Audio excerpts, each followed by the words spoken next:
मैं विजिबल हूँ ना, ऑडिबल हूँ? ओके, तो हम शुरुआत करते हैं। आज हम मिले हैं सब एक साथ। फिर से आप लोग का स्वागत है गीता के सेशन में। ये ज्ञान हमें मिल रहा है, ये बहुत वैल्यूबल है। हम इसको पढ़ के, सुन के समझ सकते हैं और जीवन में उतार के तो अनुभव करना, वो तो परमानेंट हो जाता है और फिर हमारा ज्ञान बन जाता है जब हम उसको एक्सपीरियंस करते हैं। तो ये सिर्फ पढ़ के सुनने तक नहीं रखना है, इसको जीवन में अपनाना है, तो पूरा लाइफ चेंज हो जाता है, मैजिक होता है लाइफ में। यही टॉपिक भी हमारा मैजिक ऑफ गीता। तो ये कब होगा मैजिक? जब इस ज्ञान को हम सुनेंगे, मनन चिंतन करेंगे और उसके अपने जिएंगे, यानी उसको लाइफ में कितना छोटे छोटे तरीके से इसको हमको समझना है, थोड़े तरीके से इसको जीना है। मैं ये नहीं बोलता हूँ बड़ा कुछ लाइफ में चेंज करो, छोटे छोटे स्टेप्स तो हम कर सकते हैं ना, तो वही हमें दिखना है। अभी जैसे कि किस तरह अभी हमने यहाँ तक क्या, अभी श्लोक हम पहले प्रे करते हैं थोड़ा सा कि धन्यवाद करते हैं कृष्ण को, परमात्मा को, कि हमें मौका दिए, इतना अच्छा ज्ञान हमें मिला है, एकदम शॉर्ट एंड स्वीट, जो हम पढ़ के स्ट्रेट यूज़ कर सकते हैं। इतना प्यारा ज्ञान है। वेद पुराण कितना डिफिकल्ट है समझने, ये इतना आसान है। इसको फ्यू श्लोक, हर श्लोक में कुछ ना कुछ है। एक श्लोक भी हम पढ़ के समझेंगे तो कुछ ना कुछ फायदा हमें होगा ही पक्का। वही अभी आगे किसमें हमें पता चलेगा। ठीक है, तो हम प्रे करते हैं, थोड़ा अपने इष्ट को याद करें। लंबी गहरे सांस लें, अपने इष्ट को याद करें, परमात्मा को याद करें, कृतज्ञता व्यक्त करें, धन्यवाद करें कि आज हम सब मिले हैं एक साथ और गीता का श्रवण करते हैं। इनसे जो भी ज्ञान मिले अपने लाइफ में इम्प्लीमेंट करें और इसके फायदे और इसका मैजिक को अनुभव करें और जिंदगी में खुश रहें। धन्यवाद। हाथों का घर्षण करें, फेस मिलेगा स्टार्ट। तो अभी तक हमने श्लोक 37 तक किया है।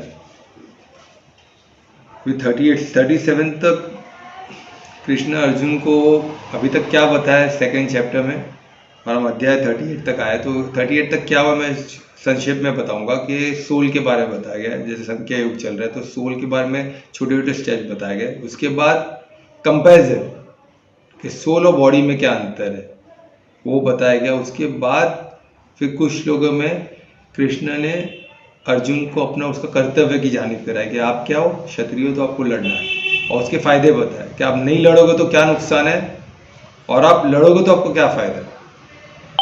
और जब आप लड़ते हो तो दोनों स्थितियों में आपका फायदा है। अगर आप हार भी जाते हो तो भी क्या होता है, आपको आपका नाम अच्छा रहेगा। सब आपका जब मरने के बाद आपका नाम जो भी लेंगे उसको आपको एक शूरवीर बोल के ही लेंगे।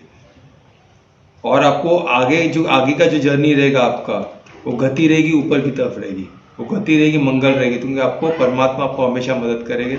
आगे की तरफ आपको स्वर्ग मिलेगा, तो आपको पिछला जो जन्म मिलेगा वो अच्छे परिवार में मिलेगा, जहाँ आप आगे का कार्य, आपका जो पर्पस नहीं पूरा वो पूरा करने में आपकी मदद होगी।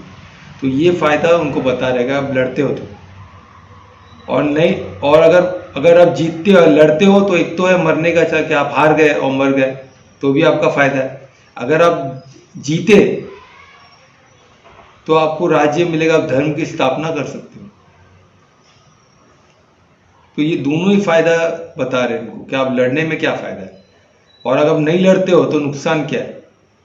अगर आप भाग जाते हो उधर से कि नहीं लड़ता हूँ, आप बोलते हो कि मैं पंडित हूँ, मैं लड़ नहीं सकता हूँ, मैं अपने लोगों को क्यों मारूं, तो उसमें क्या होगा, आपका नाम, आपको एक फेयरफुल इंसान बोलेंगे, आपको क्या बोले, भगोड़ा बोलेंगे कि बीच रन में से भाग गया। आपका जो नाम था वो खत्म हो जाएगा। आपका जो नाम लोग इतने मर्यादा से लेते थे वो नहीं रहेगा, वो सब खत्म हो जाएगा। तो ये बता रहे, तो ये चीज़ अभी तक का था। तो ये धीरे धीरे कहता स्टेप, उनको आप पहले तो सोल का बताया जो ज्ञान दिए, फिर बाद में सोल कंपेरेटिव एनालाइज किए, पूरा एनालिटिक स्टेटमेंट दिए कि एनालाइज कराए कि क्या होता है, अगर सोल और बॉडी कॉन्शियस में क्या फ़र्क है। उसका एक एनालिटिक स्टेटमेंट पूरा, उसको पूरा ग्राफ बना के दिखा दिया भाई क्या है। और फिर थर्ड क्या किया, उनको अपने कर्तव्य का पता, अगर तुम करेंगे तो फ्यूचर में क्या हो सकता है उसको फ्यूचर, क्योंकि कृष्ण कौन है, परमात्मा से जुड़े हुए डायरेक्टली, तो उनको वो ज्ञाता है, सर्व ज्ञाता है, फ्यूचर भी उनको पता है। हमको नहीं पता होता है, हम बॉडी कॉन्शियस में दे रहे, हमको अभी का दिखता है, अभी मेरा फायदा क्या है, हम आगे का नहीं सोचते कि हमारा लॉस क्या हो सकता है। तो इसमें जब आप कृष्ण कॉन्शियस में रहते हो या जब परमात्मा से आप कनेक्टेड रहते हो तो आपको आगे का आपको एक गाइडेंस मिलता है कि जब आप फ्यूचर का आपको लॉस से आपको अवगत होते हैं और उससे आप बच सकते हो। ये बहुत बड़ी शक्ति हमको मिलती है। तो यही बता रहे कृष्ण के, इनको गाइड कर रहे कि भाई तो सारथी है ना, जब परमात्मा को सारथी बनाते हो तो वो आपको गाइड करते हैं। तो उसी तरह कृष्ण अर्जुन को गाइड कर रहे हैं कि आगे तुमको क्या क्या फायदा और क्या नुकसान है, तो तू विवेक से सही डिसीजन ले, गलत डिसीजन मत ले, उससे तेरा बहुत नुकसान होगा। और फिर एक बार वो ये समय गया, फिर से आने नहीं वाला। एक बार रन छूट गया, एक बार सब हो गया, फिर बाद में रोके कुछ फायदा नहीं, तुमको समय चला गया। तो समय पे राइट डिसीजन लेना बहुत ज़रूरी है। और उसमें हम किसका राइट डिसीजन कैसे, अभी का नहीं देखना है, हमें आगे भी क्या होगा वो देखना है।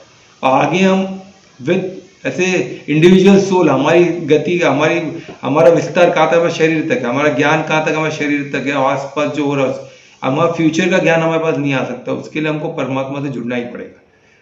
इसलिए हम हर कार्य करते टाइम पे हमें परमात्मा से जुड़ना है। कोई इंपॉर्टेंट कार्य है जिसका जो समय निकल गया फिर पछतावा पड़े, तो उसमें हमको कार्य तो करना ही पड़ेगा, पर कैसे करना है। कार्य से भागना तो कोई किस्म का सोल्यूशन नहीं है। और उसमें परमात्मा ने वो भी बताया कि कार्य पर, भगवान मच में क्या बताया कृष्ण ने, कार्य को छोड़ देना।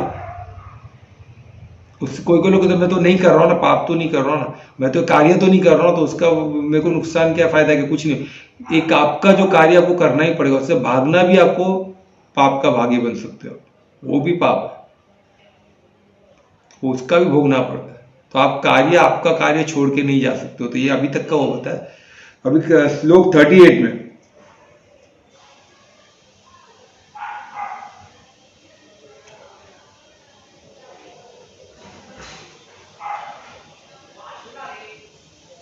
इसमें ड्यूअलिटी के बारे में पता है। लाइफ में ये ड्यूअलिटी रहती है। क्या ड्यूअलिटी रहती है? हर दिन है तो रात है ना, धूप है तो छांव है। तो वैसे हैप्पीनेस है तो क्या है, दुख है, सॉरो है, डिस्ट्रेस है। तो उसको बोले अगर तू हैप्पीनेस और डिस्ट्रेस देख के कोई कार्य कर रहा है तो तू हमेशा नुकसान में, मटेरियल वर्ल्ड में ही रहेगा, उसमें से निकल नहीं पाएगा। अभी सामने देख रहा हो लड़ना है तो वो देख रहा है कि मेरा हैप्पीनेस किसमें, मैं खुशी, ये तो दुखी, ये तो अच्छा कार्य नहीं, तो डिस्ट्रेस का कार्य है, मैं गुरु से लड़ना। तो किधर क्या देखना है हमें, हमको धर्म देख के लड़ना है, परमात्मा का हमारा पर्पस क्या लाइफ का वो देख के लड़ना है, ना कि ड्यूअली मेरे को इसमें फायदा है कि नुकसान है, इसमें मेरे को हैप्पीनेस है कि इसमें मेरे को लड़ूंगा तो खुशी तो कुछ मिल ही नहीं रहा है, इसमें तो मेरे को तो डिस्ट्रेस दिख रहा है, मैं भीष्म पितामह से कैसे लड़ूंगा, उसमें मुझे कोई एंजॉयमेंट नहीं है ना। कि अभी कोई दुश्मन है तो लड़ने में किस्म का एंजॉयमेंट भी रहता है, पर अपने भीष्म पितामह से लड़ने में कौन सा एंजॉयमेंट है, दुख है ना, वो डिस्ट्रेस है लड़ना। तो ये सोच के लड़ेंगे तो फिर उसमें हमेशा मटेरियल वर्ल्ड में ही हो, आप सोल कॉन्शियस नहीं हो। तो इसलिए उसमें से निकलना पड़ेगा आपको। वही बता रहे हैं श्लोक है, ये में कितना ब्यूटीफुल देखो, इतनी छोटी छोटी चीज़, यानी हम भी कोई कार्य करते हैं लाइफ में तो उसमें हम हैप्पीनेस न ढूंढे। कोई लोग हैप्पीनेस के लिए कार्य करते हैं, पैशन के लिए कार्य करते हैं, मेरा हॉबी है, ये सब चीज़ का कोई महत्व नहीं रहता है। पैशन, हॉबी, ये सब मटेरियल वर्ल्ड के वर्ड्स है। आपको when you become soul conscious तो एक ही चीज में, पर्पस ऑफ लाइफ, धर्म और पर्पस ऑफ लाइफ, ये धर्म सबसे इंपॉर्टेंट है। और उसमें आपका पर्पस क्या है, वो धर्म को स्थापन करने के लिए आपका स्किल किसके लिए बनाया गया, परमात्मा आपसे क्या एक्सपेक्ट करते हैं। क्योंकि वो धर्म है तो हर कोई अलग अलग तरीके से उस धर्म के रास्ते पे चलते हैं। कोई ज्ञानी है तो ज्ञान को देके चलेगा, कोई शक्तिमान तो शक्ति के हिसाब से धर्म की रक्षा करेगा, कोई भक्ति में है तो भक्ति के हिसाब से करेगा, कोई मेहनती बंदा तो मेहनत करेगा, किसी सेवा में लगेगा। तो यह आपको देखना आपका कौन सा, आपको क्या चीज़ सूट करता है, आपको परमात्मा ने आपको क्या स्किल दिया है, आपका नेचुरल स्किल्स क्या है, और वो परमात्मा को समर्पित करना। तो उसमें पैशन, मेरे को गेम का पैशन है, क्रिकेट का पैशन है, ये क्रिकेट खेल के क्या होने वाला है बताइए, या कोई गेम खेल के क्या होने वाला है। उसमें उसको अगर परमात्मा को समर्पित, उसमें से आपको नाम हुआ और फिर उसमें आप कुछ धर्म को स्थापना करने के लिए उसको यूज कर सकते हो, नेम एंड फेम को, मासेस को आप दिशा दे सकते हो, तो बहुत बेहतरीन है। पर सिर्फ गेम सिर्फ पैसे के लिए खेलना, और पैसा, उसका कोई अंत है ही नहीं, तो कोई मतलब ही नहीं है। वही बता रहे कि इसमें जो भी आप करते हो उसमें ड्यूअलिटी, ये जो है ना, खुशी, ये फिर नफा नुकसान, फिर विक्ट्री, कि मेरे को जीतना है, मेरे को राज्य जीतना है, और 2 राज्य जीतना है, और 3 राज्य जीतना है, ये सब करके कोई मतलब नहीं है आपको। तो आप हमेशा मटेरियल वर्ल्ड में घूमते रहोगे और पाप की भोगी बनोगे।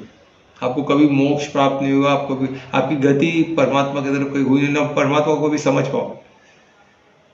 तो उनके सोल कॉन्शियस होकर आप परमात्मा से जुड़ सकते हो और उनको समझ सकते हो, उनके राह पे चल सकते हो, वरना ये पॉसिबल ही नहीं है। वो इतने ब्यूटीफुली समझा रहे। और आप जब अगर ये आप करते ही, अगर आप इस चक्कर में नहीं पड़ते ड्युअलिटी में, अगर आप ये सब नहीं देखते हो, या अगर ये देखते हो तो आप क्या पाप के भागी।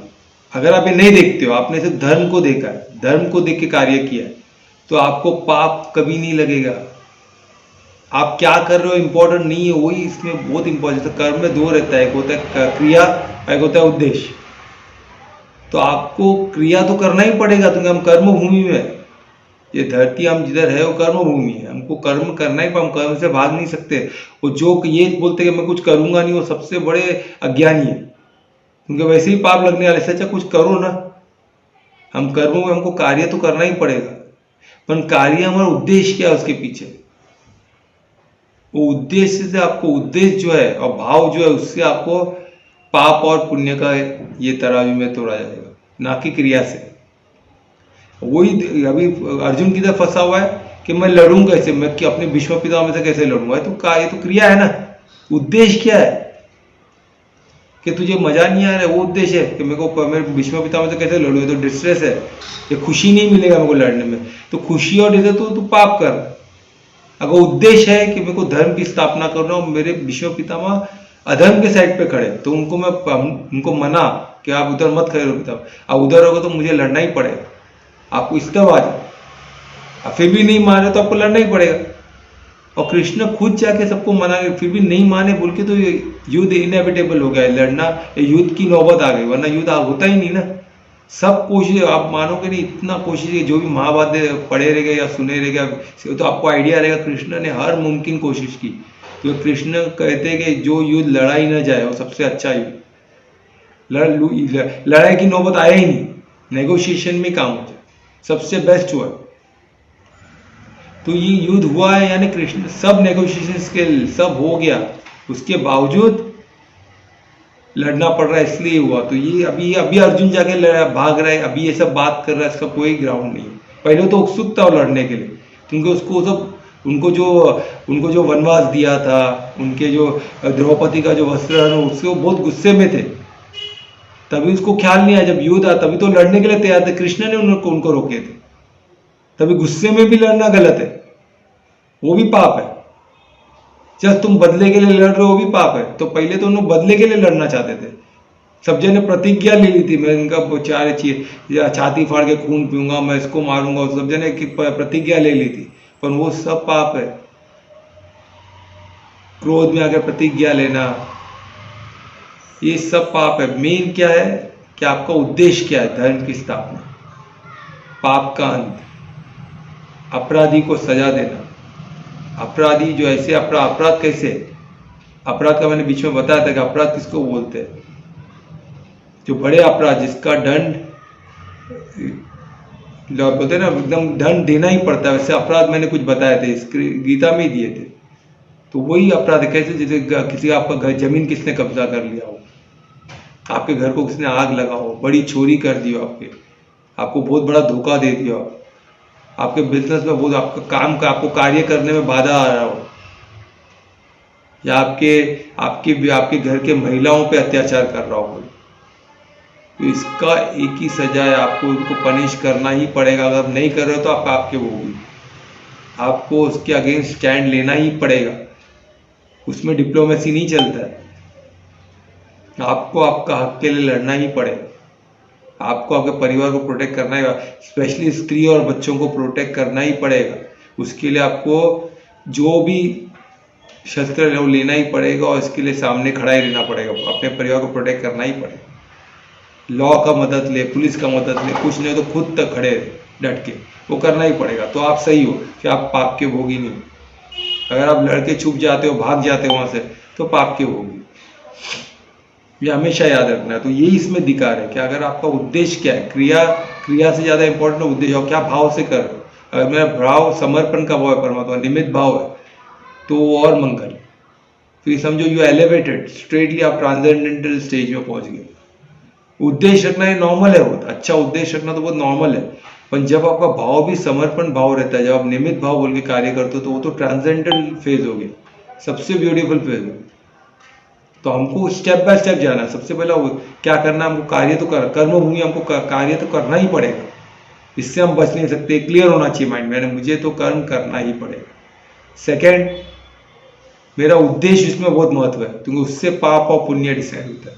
तो मेरा उद्देश्य क्या है, धर्म की स्थापना है, मेरा पर्पस है, मेरा लाइफ में फैमिली का प्रोटेक्शन है, क्या है मेरा उद्देश्य। अगर उद्देश्य इसमें से कुछ है, पापी को दंड देना है, अपने परिवार को प्रोटेक्ट करना है, तो आपका उद्देश्य अच्छा है, तो आपको पाप नहीं होगा।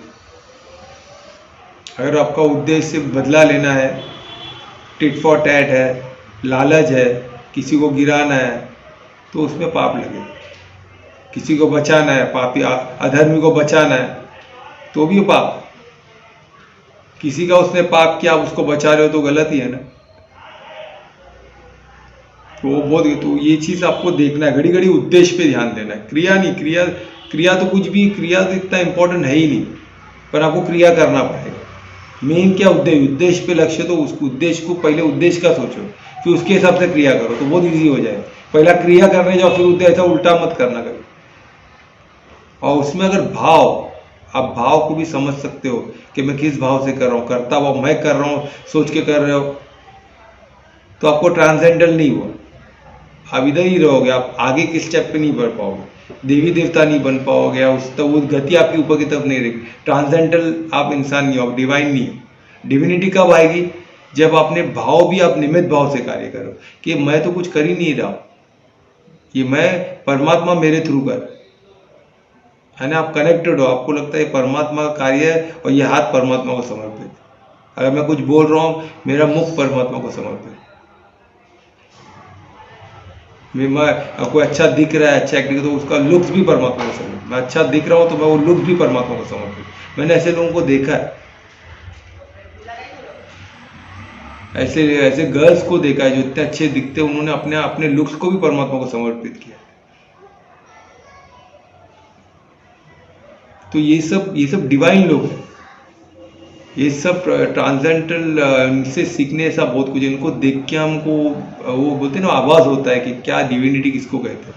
तो इस तरह बनने की कोशिश करो। कैसे बनेंगे, सिंपल, उद्देश्य पे पहले ध्यान देना, सेकंड भाव, किस भाव से। अगर मैं सोच रहा हूँ मैं कर रहा हूँ, तो फिर आप यही इंसानी बन पर अच्छे इंसान रहोगे। ऐसा अर्जुन है, अर्जुन अच्छा इंसान है, पर उसको अभी डिवाइन कौन बना रहे, कृष्ण बना, क्योंकि उन्होंने उनको, क्यों कृष्ण ने, अर्जुन ने एक बहुत अच्छा कार्य किया। अर्जुन ने क्या किया, कृष्ण को अपना सारथी बनाया। सारथी तो बना उससे अलग, उससे अच्छा क्या काम किया, समर्पित हो गए, उनको अपना गुरु बना दिया कि आप मेरे को बताओ क्या करना है, मैं बहुत कंफ्यूज हूँ।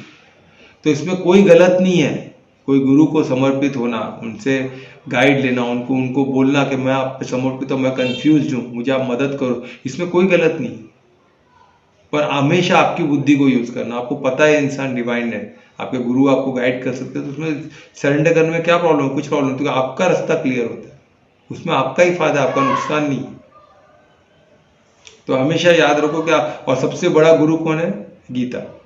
सबसे बड़ा, ये पढ़ो, इसमें जो लिखा है उस पर सरेंडर। जब भी कुछ प्रॉब्लम आए, अपने गुरु को याद करो, गीता लेके पढ़ो, आपको मिल जाएगा रास्ता। अगर नहीं मिला तो कॉल करो, हम फिर से डिस्कस करेंगे गीता के पॉइंट उससे रिलेट करेंगे आपको प्रॉब्लम को, आपको सोल्यूशन मिलना ही मिलना है। गीता में ऐसा कोई प्रॉब्लम नहीं, इसका सोल्यूशन नहीं है, पर आपको क्या करना पड़ेगा, समर्पित होकर सोचना पड़ेगा, तो आपको उसका हल मिल जाएगा। उद्देश्य पे ध्यान देना, और भाव क्या आना चाहिए, निमित्त भाव। निमित्त भाव कब आएगा, जब आप समर्पित हो, तो ट्रांसेंडेंटल, आप डिवाइन हो जाओगे, तो आपका हर कार्य डिवाइन हो जाएगा। तो उसमें तो पाप का क्या, आपको पुण्य ही पुण्य मिलने वाला, मल्टीपल बेनिफिट मिलेंगे, हर पहले के पिछले पाप सब गुल हो जाएंगे, वही अभी आगे के करके है। तो इतना यही रहा 38 श्लोक, अभी 39 श्लोक, और इसमें 38 श्लोक में और एक ब्यूटीफुल चीज पहलू हम देख सकते हैं कि जब हम परमात्मा को समर्पित होते हैं, जब हम पूर्ण डिविनिटी से कार्य करते हैं, तो हमारा जो भी उधार है, डेप्थ है जो पुराना, बोलते हैं ना फोर फादर्स का कोई डेप्थ हो, आपने क्या फोर फादर्स को कुछ बोला हो नहीं है, तो वो सब धुल जाता है, वो सब वे हो जाता है। परमात्मा उसको सबको, कृष्ण अपने सुदर्शन चक्र से सबको हटा देते, तो उनको वो सुदर्शन चक्रधारी है, सबसे पावरफुल वेपन,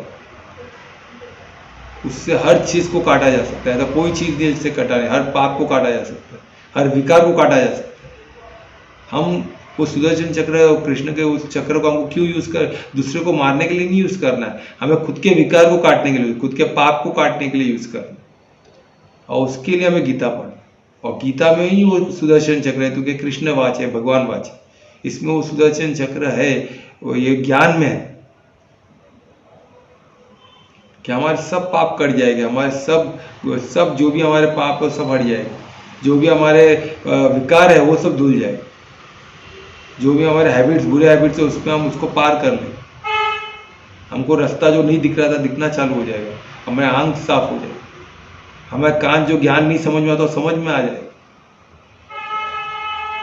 हमारे फिजिक जो हम फिजिकली एक्टिविटी नहीं करते हमें शक्ति आ जाएगी, हम फिजिकली एक्टिविटी कर पाएंगे। सोचो क्या क्या फायदे हैं सिर्फ एक गीता को गीता समर्पण होने से, डिवाइन होने से बहुत फायदे हैं। और डिविनिटी बहुत आसान है, इतना डिफिकल्ट नहीं है। लोग अच्छा दिखना मेहनत हो सकता है, ब्यूटी पार्लर जाओ, ये करो वो करो, सुबह उठ के रोज ये करो, वो सब होता है, बट डिविनिटी बहुत आसान है। डिविनिटी में सिर्फ क्या चाहिए, उद्देश्य और समर्पण, ये कर लो तो आप डिवाइन हो जाओगे। एक बार डिवाइन हो गए तो खूब सुंदरम तो ही, खूबसूरती सब आ जाएंगे ऑटोमेटिक, क्योंकि आपको क्या करना है स्पष्ट दिखेगा, और वो करेंगे तो तंदुरुस्त भी रहोगे, खुश भी रहोगे, और सक्सेसफुल भी रहोगे, तरक्की भी करते रहोगे, हर चीज में सफल रहो। तो ऐसा ये ज्ञान, गीता ज्ञान इतना पावरफुल है, इतना बोलते ना नेक्टर है, क्या नेक्टर बोलते हैं, अमृत है। वो अमृत कैसे मिलेगा, उसको समझने से, उसको जीवन में उतारने से, वही तो मैजिक होगा ना। मैजिक कैसे होगा, ये तीसरे चीज से, डिविनिटी, समर्पण से। और समर्पण कैसे आएगा, गीता ज्ञान से। सबसे इजी वे यही है, और मुझे नहीं कुछ नहीं दिख रहा है, बाकी सब में बहुत मेहनत है, समझना उसको जीवन में, ये बहुत आसान है, ठीक है। तो इसमें बहुत ब्यूटीफुल 38 श्लोक में बहुत ब्यूटीफुल एस्पेक्ट को कवर किया है, इससे हमको बहुत सपोर्ट मिलता है, बहुत हमको मॉरल बूस्ट मिलता है कि नहीं हम कर सकते हैं बोल के, बहुत आसान लगता है। और इसके लिए हमको परमात्मा को, कृष्ण को शुक्रिया, थैंक यू बोलना है। हरे कृष्ण। अभी श्लोक 39, श्लोक 39 में कृष्ण कहते हैं अर्जुन को, अभी कृष्ण ही कह रहे थे गुरु बन गए, तो वो हर एक देख रहे अर्जुन को, और एक श्लोक बोलते जा रहे, एक उनको समझाने के लिए अलग अलग तरीके से बोलते, वो देख रहे, टटोल रहे, घड़ी घड़ी बीच में कृष्ण को, अर्जुन को बोलते उठ अर्जुन, वो नहीं उठ रहा, फिर वो नहीं उठ पा रहा, तो फिर अलग तरीके से यूज करता। तो उसी उन्होंने 39 में एक तरीका बोला कि मैंने तुझे इतना एनालिटिक्स से समझाया है, इतना कुछ समझाया, तो उसका उद्देश्य तुझे समझ में आया कि नहीं, कि जब तक तू फल के पीछे पड़ेगा। अब एकदम सिंपल लैंग्वेज, और सिंपल कर दिया उसको, कि जब तक तू जब भी तू कर्म करता है तो फल के लिए, इस फल को सोचते रहेगा तो हमेशा तू फंसा रहेगा। तू फल की चिंता मत कर, क्योंकि फल हमारा अधिकार है ही नहीं, तेरा अधिकार ही नहीं है अर्जुन। तेरा अधिकार किसमें, कर्म में, तेरा कर्म करने में तेरा अधिकार है। फल पे तेरा, फल तो किसका काम है देना, परमात्मा का काम है, क्योंकि फल के लिए क्या है, बहुत सारे वेरिएबल्स है ना, आपका ही नहीं, आप करोगे तो सामने और भी 10 चीजें उसमें जुड़नी चाहिए, तब जाके आपको फल मिलेगा। अगर मैं पेड़ को सिर्फ पानी दूं, वो एक्सपेक्ट करूं मैंने मेरा कर्म दिया तो फल आना चाहिए, अरे सनलाइट भी तो होना चाहिए, अच्छा क्लाइमेट भी तो होना चाहिए, जमीन में खाद भी तो, जमीन की फर्टिलिटी भी तो होनी चाहिए, और पेड़ भी तो, सीड भी तो अच्छे क्वालिटी का होना। There are so many factors, so many variables. So आपका फैक्टर एक है, इंपॉर्टेंट है, पर बाकी भी तो फैक्टर्स है, तो वो सब भी हमें देखना है। अगर आप सब फैक्टर का ख्याल रख लो, फिर भी एक अननोन फैक्टर है ही ना, तो वही हम पूरा 100% जो अननोन, जो हम समझ ही नहीं सकते, वो फैक्टर क्या है, क्योंकि अननोन बहुत बड़ा है। अगर आप नोन अननोन को आप परसेंटेज वाइज देख रहे हो तो 0.00 जो रहेगा वो हमारा नोन एरिया रहेगा। अननोन तो बहुत बड़ा है, 99 पॉइंट, ऐसे बहुत कुछ फ्रैक्शन हम समझ सकते हैं ये ब्रह्मांड के, बाकी तो हम सब और सब पूरा ब्रह्मांड एक है, हम सब होल है, हम सब जो सिर्फ अर्थ को ही पकड़ो तो नहीं चलेगा। आज सूर्य से हम कनेक्टेड है, सूर्य किधर है, कितने कोसों दूर है, उसके बीच में कितने प्लैनेट है, कितना बड़ा स्पेस है, कितना बड़ा कॉस्मोस है। और ऐसे ही सूर्य को सपोर्ट करने वाले कितने और स्टार्स है, कितने और गैलेक्सीज है, कितना कुछ है, हमको नहीं पता, वो सब हम नहीं समझ पाएंगे। तो इसलिए हमको समर्पण ही सबसे बेस्ट है। और समर्पण किसको कर रहा है? द मास्टर क्रिएटर, परमात्मा जो ये सब सबके रचयिता है, उसको तो क्या हम किधर गलत है? हम किधर गलत नहीं है। ये चीज की कॉन्फ्रेंस किधर से आती है? गीता तक। गीता में कृष्ण वही बोले थे, कृष्ण कौन है? कृष्ण कनेक्टेड है, इसलिए कृष्ण, ये गीता को क्या बोलते हैं? कृष्णवाज भी बोलते हैं और भगवानवाज भी बोलते हैं। तो इसलिए समझना है परमात्मा नहीं बोला है। क्यों? तो कृष्ण के मुख को यूज किया परमात्मा। तो इतना कॉन्फिडेंटली बोले कि फल की चिंता मत कर, तू उसी पे कर्म पे ध्यान दे। फल देने का काम किसका? परमात्मा का। वो मेरा कार्य बोल रहे कृष्ण, मेरा है नहीं, परमात्मा का। तो परमात्मा उनके थ्रू बोल रहे, इसलिए तो कृष्णवाज भगवानवाज बोलते हैं ना, कि वो परमात्मा से ही कनेक्टेड है फुल्ली। इतना ब्यूटीफुल सोल है, इतने डिवाइन सोल है, इतना मल्टी डायमेंशनल सोल है कृष्ण।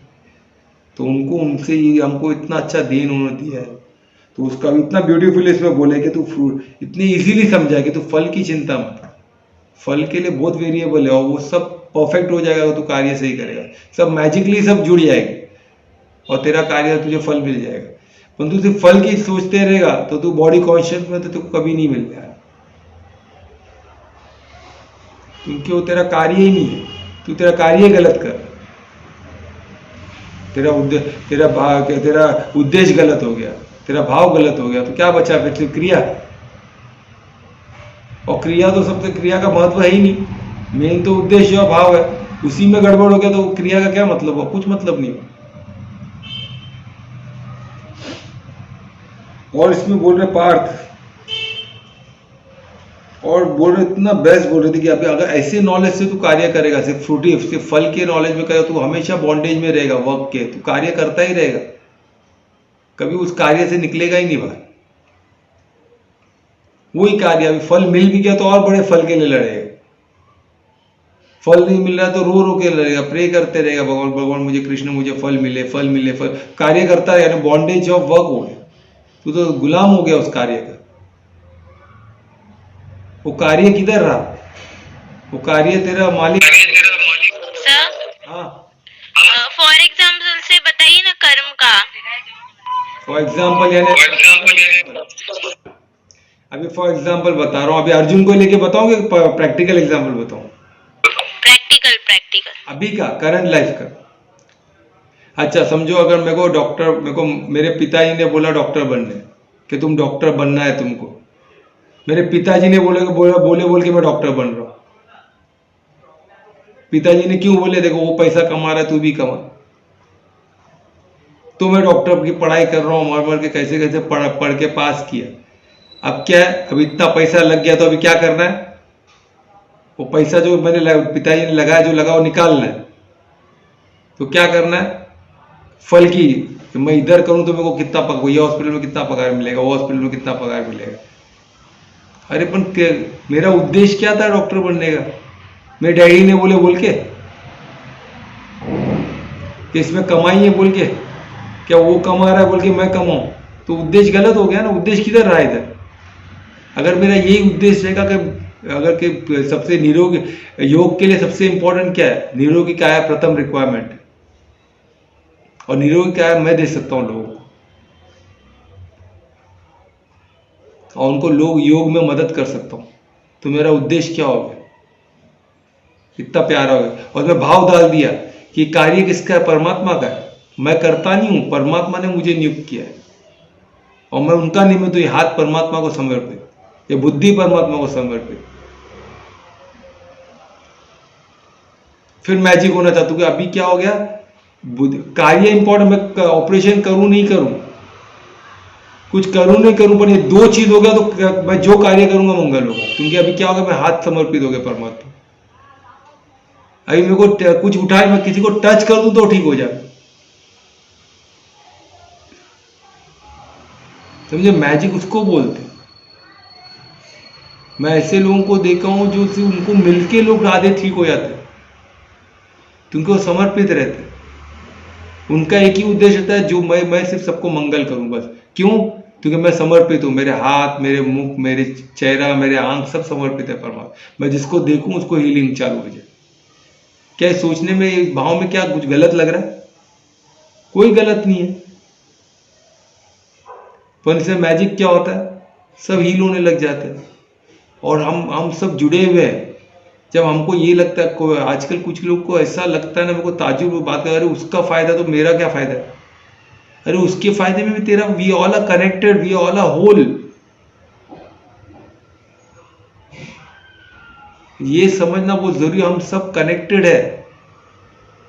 ये पूरी सृष्टि एक है, कुछ अलग नहीं है, पूरा ब्रह्मांड एक है और उनके रचयिता एक है।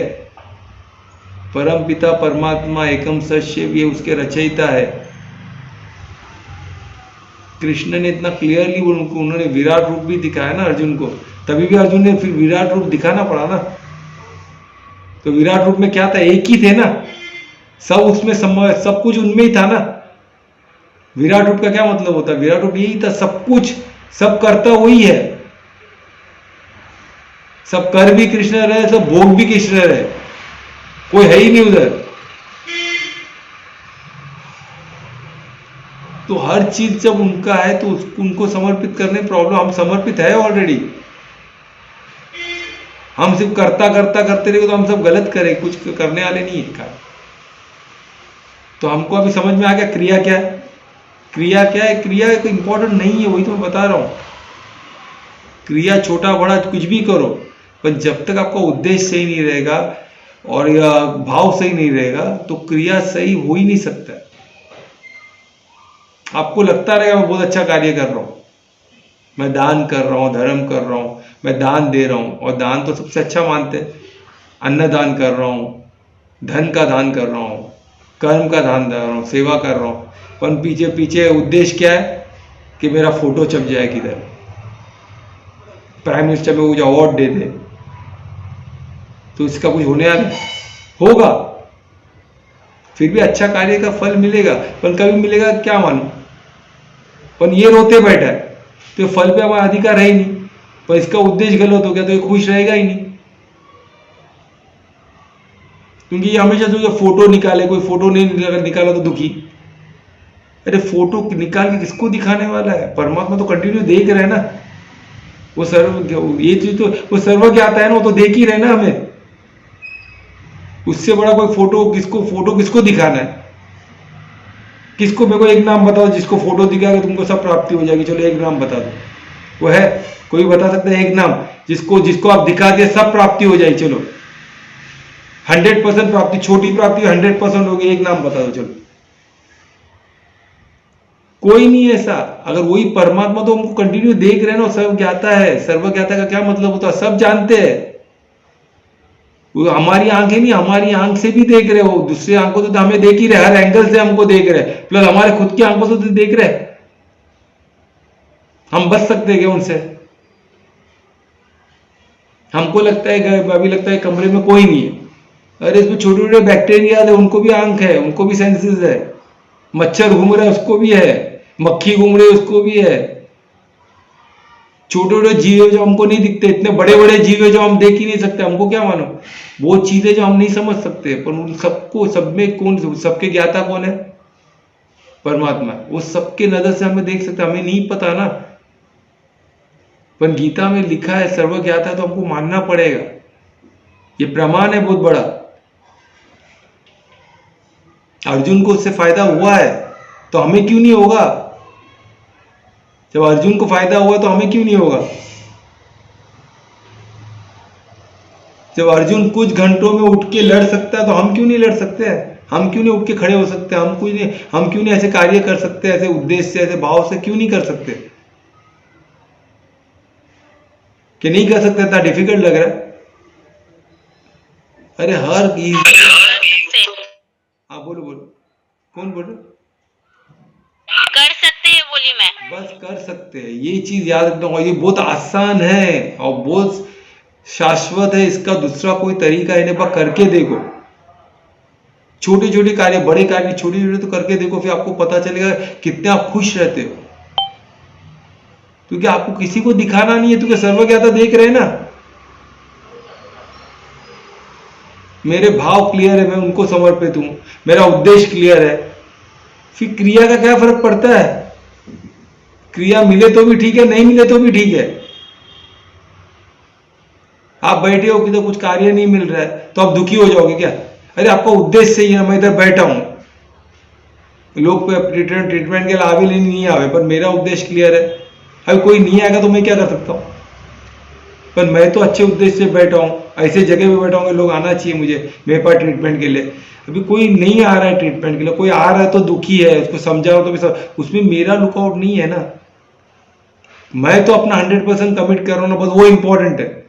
वो ठीक होता है नहीं होता है, उसको मेरे लिए क्या सोचता है वो तो कुछ मायने नहीं रखता है।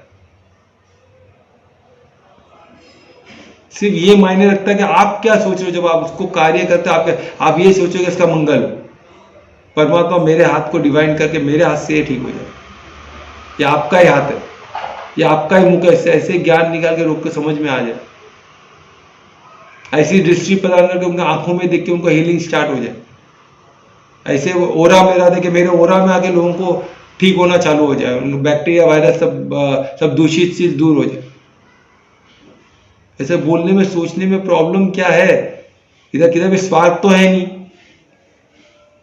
ना, इसमें मैं है ना मेरा है, क्या है इसमें? सिर्फ परमार्थ है। मैं परमार्थी होके कार्य करने में प्रॉब्लम क्या है? कुछ प्रॉब्लम है परमार्थी होके कार्य करने में? कुछ प्रॉब्लम नहीं, मंगल ही मंगल है, सबका मंगल है, इसमें प्रॉब्लम क्या? सबका मंगल है तो आपका मंगल हो ही गया ना। आपके आसपास सब खुश रह गए तो आप क्या दुखी रहोगे? आप खुद सोचो, आपके आसपास सब खुश है, सब धन धान्य से संपन्न है, तो आप क्या फकीर हो सकते हो? पॉसिबल ही नहीं है। आपके आसपास सब सुखी हो तो आपका सुखी होना 100% अनिवार्य है। सब धन धान्य से संपन्न है, आपका धन धान्य से संपन्न होना अनिवार्य है, वो हो ही नहीं सकता। तो यही चीज में बताएगा कि आपको क्या करना है। आपको बॉन्डेज ऑफ वर्क से बचना है तो आप हमेशा बॉन्डेज ऑफ वर्क में रहो। आप कार्य कर, लोग क्यों रोज लोकल ट्रेन में भाग रहे आ रहे, उनको जो चाहिए वो कर ही नहीं पा रहे, क्यों? तो फोकस सिर्फ क्रिया पे, मैं काम कर रहा हूं ना कुछ नहीं मिल रहा है, मैं काम कर रहा हूं कुछ नहीं मिल रहा है, इतना कर रहा हूं तो इतना तो मिलना चाहिए, मैं हक है ना। अरे मैं हक है, फल पे हक नहीं है तो ये कौन सा हक की बात कर रहे हैं भाई?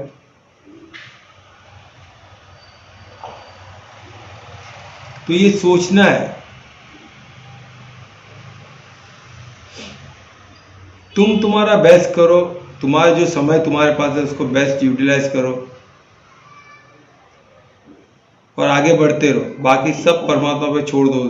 सामने क्या कोई क्या सोच रहा है, क्या बोल रहा है, उसका कोई इंपॉर्टेंस नहीं है। आप क्या सोच रहे हो आपके लिए इंपॉर्टेंट है, आपके भाव क्या है वो इंपॉर्टेंट है, आपका उद्देश्य क्या है वो इंपॉर्टेंट है। बाकी कोई चीज का मायने नहीं रखता, क्रिया का भी मायने नहीं रखता। समझ में आ गया कल्पना? हाँ सर। तो आप कभी किसी के गुलाम नहीं रहोगे, ना आपके काम के, न कोई व्यक्ति के, न कोई सिस्टम के, किसी के गुलाम। आप क्या समर्पित हो बस। तो आपके हाथों से कौन कार्य कर रहा है वो तो सोचो। आपके सारथी कौन है वो तो सोचो। अर्जुन तो वही था ना, कृष्ण मेरे सारथी, वो खुद डरता नहीं था, उसका वो भाव इतना प्यारा था, उसके से बच गए। नहीं तो सोचो ना, ऐसा पॉसिबल है क्या इतना बड़ा वॉर में ऐसा रोके बच जाना? विश्व पितामह द्रोण, दुर्योधन, कर्ण, एक से एक लोग, उससे 10 गुना बड़ी सेना, 10 गुना पैसे की क्षमता ज्यादा, पैसा ज्यादा, ताकत ज्यादा, सब चीज ज्यादा, मैन पावर ज्यादा, सब ज्यादा था उधर। और इधर तो अर्जुन ही एक था, एक ही अर्जुन था जिसके बलबूते लोग जीतने की उम्मीद रखे थे, और वही हाथ धनुष छोड़ के बैठ गए। तो कोई स्कोप ही नहीं है जीतने का, फिर कैसे जीते? तो एक ही अर्जुन का अच्छा कार्य था कि उसने सारथी कृष्ण को बनाया, बाकी कुछ नहीं। तो आप आपके जीवन में कृष्ण को ढूंढो और उसको सारथी, उनको सारथी बनाओ, तो आपका जीवन ऐसे मंगल हो जाए। ठीक है, तो यही कृष्ण बोलते आप बॉन्डेज और लेबर से बचे। और एक बहुत ब्यूटीफुल चीज़ इसमें बताया, एक बहुत अच्छा एस्पेक्ट मेरे को अभी जस्ट ख्याल आया तो बता रहा हूँ।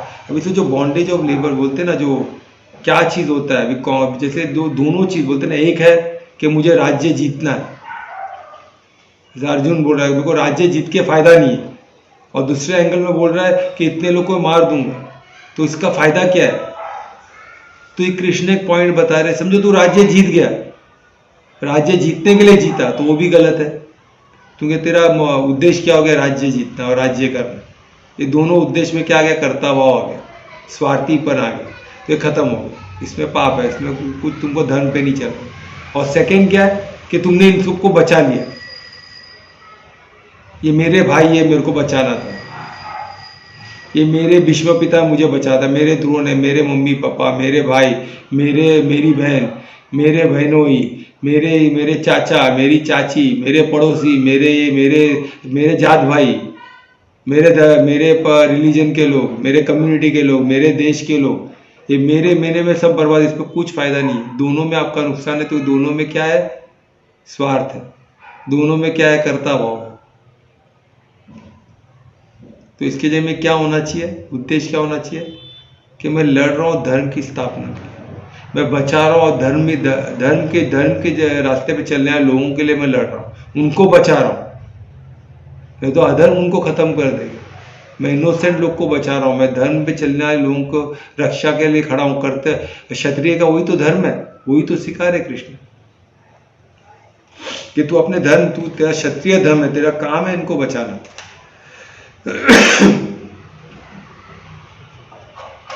और इसमें एक ब्यूटीफुल चीज़ है कि स्पेल बोलते ना, हम जब हम ऐसे मटेरियल एनर्जी में रहते हैं, ऐसे बोलते ना, ऐसे कार्य फ्रूट के पीछे दौड़ते रहते हैं, तो हमारा क्या होता है? हम बोलते ना, जैसे बोलते ना, कुछ शाप लग गया हो हमको, ऐसा कुछ स्पेल हो गया हो, ऐसा किसी ने जादू टोना कर दिया हो, कि हमेशा वो मटेरियल एनर्जी जो होता है ना, जो मटेरियल पाने की एनर्जी, ये एक शाप की तरह है, एक बोलते हैं ना जादू टोना की तरह, आपको कभी पीछा नहीं छोड़ेगा।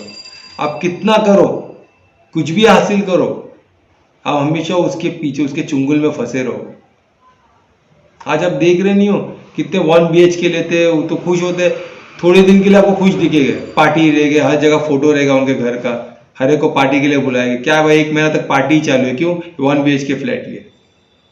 फिर सडनली मेरे वो फ्रेंड 1 BHK फ्लैट लिया, मेरे को खुद पार्टी के लिए बुलाया था, मैं गया उसके तरह, घर इंटीरियर में उसने नहीं बोल के लाखों खर्चा कर दी, नीचे कार पार्किंग, इंटीरियर, बेहतरीन कार, सब लिया, सब खुश था। मुझे अच्छा, जो खुश तो है बंदा। फिर बाद में पार्टी उसकी 1 महीने तक चली, बीच में का फोन किया, क्या हो गया? 1 महीने बाद तो बोलता है मैं पार्टी दे रहा हूँ, मेरे दोस्त को नहीं दिया था तो उसको रेस्टोरेंट में खिलाया, तो घर की पार्टी दे रहा हूँ, बहुत अच्छा। तो वो दिखाने में काम। फिर सेकेंड क्या हो गया? 1 साल बाद क्या हो गया? वो 2 BHK फ्लैट ढूंढ रहे, खत्म, खुशी 1 साल में खत्म। बोलता है जगह कम पड़ रहा है, बोलता मम्मी डैडी भी आएगा तो कहाँ रुकूंगा, ये आ जाए तो कहाँ रुकूंगा, ये भाई आ गया साथ में रहने के लिए तो रूम ही नहीं है, तो ये तो गलत डिसीजन हो गया बोल रहे। फिर 2 BHK और 3 BHK बंगलो के बाद फार्म हाउस है, तो चलता ही रहेगा। क्यों? क्योंकि बॉन्डेज ऑफ मटेरियल का जो स्पेल रहता है ना, जो जादू टोना, मटेरियल एनर्जी जो होती है ना, वो हमको खींचती है, और उसके जो जादू टोने में आ गया वो जिंदगी भर सड़ता ही रहेगा, वो जिंदगी मरता ही रहेगा, खपता ही रहेगा, उसका कोई उससे निकल नहीं सकता। स्पेल एक तरह से जादू टोना बोलते हैं ना, सबसे बड़ा जादू टोना यही है, मटेरियल है, और कोई जादू टोना है नहीं, यही जादू टोना है, और कोई जादू टोना है ही नहीं। क्या? कि हमको और हासिल करना है, हमको हासिल करना है। भाई हम है कौन? हम है किधर? कौन किसको? तो ये बॉडी तुम्हारा नहीं, तो किसको कौन हासिल करने वाला है, और किसको हासिल करने वाले? ना बॉडी तुम्हारा, ना चीज तुम्हारा, ना हवा तुम्हारा, ना 5 तत्व तुम्हारा, कुछ भी तुम्हारा नहीं। और जो भी 5 तत्व हमको सिखाता क्या है? हर तत्व, पेड़ पौधे, सब हमको क्या सिखा रहे? देना, समर्पित भाव से कार्य करना। वो सब सीखने के लिए हम कुछ उल्टा ही सीख रहे हैं। क्यों? लालच में आ गए, क्यों? हम इंसान है, हमको लगता है हम सर्वश्रेष्ठ है, हम बोल सकते हो, जानवर नहीं बोल सकता, उसको मार के खाओ। ये कहाँ का इंसाफ है? सब क्या कर चल रहा है? आप सोचो ये क्या कर रहा है? बस हमारे पास शक्ति है तो हम कुछ भी कर सकते हैं। वो शक्ति किसकी? हमारे से शक्तिवान कौन है? वो शक्ति हमको मिली है शरीर से, और शरीर किसका? उसका। हम तो, हमारा तो ही ना शरीर, हम तो ही ना। तो हमको इसे समझना है। अच्छी गाड़ी मिलने से आप तो ही ना, आपको आप मर्सिडीज में घूमते हो सिग्नल तोड़ोगे, ऐसा थोड़ी ना। मर्सिडीज को भी सिग्नल लागू होता है, मारुति 800 को भी होता है, बाइक को भी होता है, सबके लिए सिग्नल है। जो भी तोड़ेगा उसको फाइन भरना ही पड़ेगा। लाइसेंस हर गाड़ी के लिए लगता है। सिर्फ मर्सिडीज में बोला मेरी 2 करोड़ की गाड़ी है तो मैं कुछ नहीं सुनूंगा भाई, मैं तो आगे निकलूंगा, कौन हवलदार कौन क्या, तो ऐसा चलेगा क्या? नहीं चलेगा। उसको भी इंश्योरेंस पे करना है, उसको भी रूल रेगुलेशन सबको फॉलो करना है। उसी तरह हमको शरीर कौन सा ही मिला हो, कानून तो चलेगा सिर्फ परमात्मा, और वही कानून गीता में दिया है। क्या कानून है? किस दायरे में हमको कार्य करना है। ये जो शरीर मिला, ह्यूमन बॉडी जो मिला, वो सबसे बेस्ट बॉडी है, तो उसके हिसाब से वो क्या कार्य करना है, कैसा सोचना है, क्या भाव होने चाहिए, क्या उद्देश्य होने चाहिए, यही तो बता रहे। यही तो मैंने कर्ता भाव नहीं होना चाहिए, यही तो बता इसमें। यही यानी आपको आपके लॉ एंड ऑर्डर बता गया, आप किस दायरे में आपको कार्य करना है, यही बताएगा। तो ये हमको फॉलो कर। इतना ब्यूटीफुल चीज देखो, एक छोटी छोटी चीज कितनी अच्छे से समझाया गया। यही गीता की, इसीलिए मैजिक होगा। इसको आपको समझेगे और इस पे चलोगे तो मैजिक होना निश्चित है। अब इसके बाद 40 श्लोक में आता है। 40 श्लोक में देखो और कितना एक अच्छा पहलू इसमें कृष्ण ने बताया। इतने प्यार, ये इतनी छोटी छोटी बात कौन से किताब, कौन से नॉलेज में लिखा रहेगा। इतने आप कौन सा भी मोटिवेशनल बुक ले लो, गीता से बड़ा कोई मोटिवेशनल बुक है ही नहीं, क्योंकि वो सब सिर्फ क्या है, मटेरियल वर्ल्ड का है, मटेरियल के बारे में दिखाता है आपको। पर जैसे ये गीता शाश्वत है, गीता आपको समझाता है कि लाइफ आप ऐसे ह्यूमन कैसे जी सके, एकदम आसानी से कैसे जिए, कैसे आप इसमें बॉन्डेज ऑफ वर्क से निकल सकते हैं। एक लाइफ, इंसान के लाइफ को कैसे जी सकते हैं, स्लेवरी से कैसे निकल सकते हैं, क्या ऐसे स्लेव में ऐसे मेहनत करते रहना है जिंदगी भर। तो एक अच्छा, एक खूबसूरत, एक अच्छा ब्लिसफुल लाइफ कैसे जी सकते हैं, तो वही बताया गया। तो इसमें क्या लिखा गया कि आप जो भी कार्य अगर परमात्मा के समर्पण होकर कार्य करते हो, भले छोटा कार्य भी हो, तो भी आपको सक्सेस मिलना निश्चित है, आपको फल मिलना निश्चित है। आप कभी गलत नहीं हो सकते। और इसमें ब्यूटीफुली लिखा है कि कार्य इनकम्प्लीट भी रह गया हो, आपके जीवन में आप करियर पर्पस नहीं कर पाए, आप पूरी कोशिश किए, आपने कार्य करते गए पर आपने वो पर्पस नहीं कंप्लीट कर पाए, वो कार्य आपका इनकम्प्लीट रह गया, तो भी वो कंप्लीट माना जाएगा, क्योंकि आपका समर्पण पूर्ण था, आपका भाव सही था। परमात्मा को एलिवेट कर देगा, आपको गले लगाएगा, आपको सबसे बेस्ट ऑफ द बेस्ट स्थान देगी। ये पर कृष्ण बता रहे। वो छोटा कार्य है, इनकम्प्लीट आपने किया, वो सब मायने नहीं रखता है। इसमें एक ही चीज मायने रखता है कि आपका भाव क्या था वो कार्य का। वो कार्य हुआ नहीं हुआ वो इंपॉर्टेंट नहीं है, वो कार्य आपने कंप्लीट किया कि नहीं किया वो भी इंपॉर्टेंट नहीं है। वो इनकम्प्लीट रह गया तो भी चलेगा, पर आपका भाव क्या था, आपका उद्देश्य क्या था। आपका उद्देश्य था धर्म की स्थापना, आपका उद्देश्य था परमात्मा का पर्पस। अगर आप, और उसके पीछे भाव क्या था, कर्ता भाव है तो गए, आपको पुण्य मिलेगा पर मैजिक नहीं होगा लाइफ में। अगर भाव भी समर्पण भाव था कि निमित्त भाव था कि परमात्मा मेरे हाथ से गए, हाथ पर परमात्मा को समय, मुख पर, तो आपका सब कार्य सक्सेसफुल। आप वो पूर्ण करो मत करो कुछ फर्क नहीं पड़ता है। आप कुछ नहीं कर रहे हो तो भी चलेगा, सिर्फ उद्देश्य भाव होना चाहिए। और कुछ नहीं करने का मतलब ऐसा नहीं है कि कुछ नहीं करना बढ़िया ना, कुछ नहीं करने का मतलब आप बैठे हो मदद करने को, कोई आ रहा नहीं तो आप क्या करें, तो आप रोते मत बोलो मैं तो उद्देश्य अच्छा लेके बैठा हूं, मेरा तो उद्देश्य बहुत अच्छा है सबकी मदद करना, मैं तो समर्पित भाव से बैठा हूं, पर कोई आ ही नहीं रहा तो उनका प्रॉब्लम है ना, आपका प्रॉब्लम नहीं है। पर आप तो उनके पास जा रहे हो ना, आपने उनको बताया कि मेरा ये लक्ष्य है, नहीं करना है ठीक है भाई, फिर आगे जाओ, फिर दूसरे को बताओ, आप सेवा के लिए आप तत्पर हो ना, तो आपका कार्य गलत हो ही नहीं सकता, आपका कार्य सब मंगल ही होगा। आपका जीत, आपका कभी नुकसान नहीं होगा। आप हमेशा गति आपकी ऊपर की तरफ ही रहे। यही बताया गया है श्लोक 40 में, इतना ब्यूटीफुली बताया गया है कि बहुत कोई छोटे से छोटा कार्य भी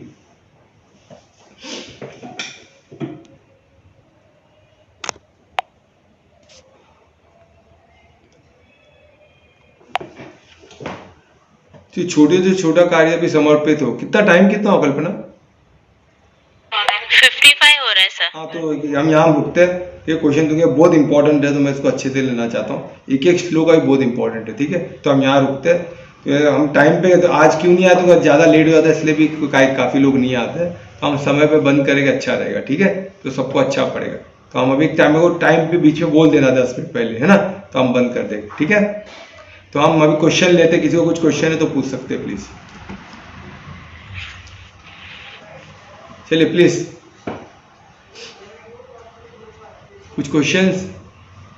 आई थिंक परी को कुछ पूछना है। परी पूछिए।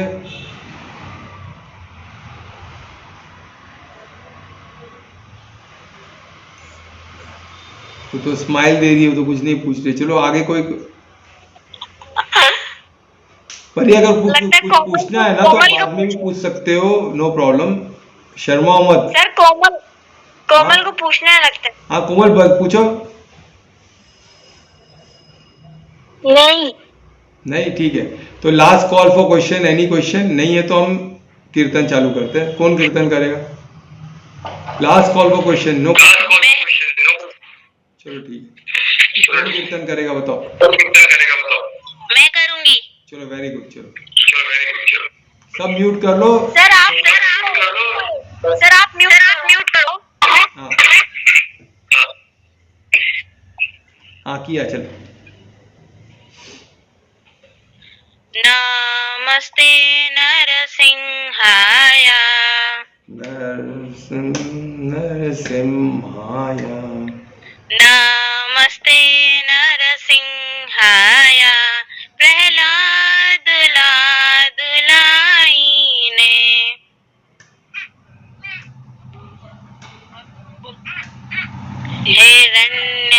हिरण्याकाशिपो वक्षः श्रीलाटङ्कानखालाय। एतो नरसिंह पारितो नरसिंहो। यतो यामि ततो नरसिंह। बह नरसिंह हृदये नरसिंहो।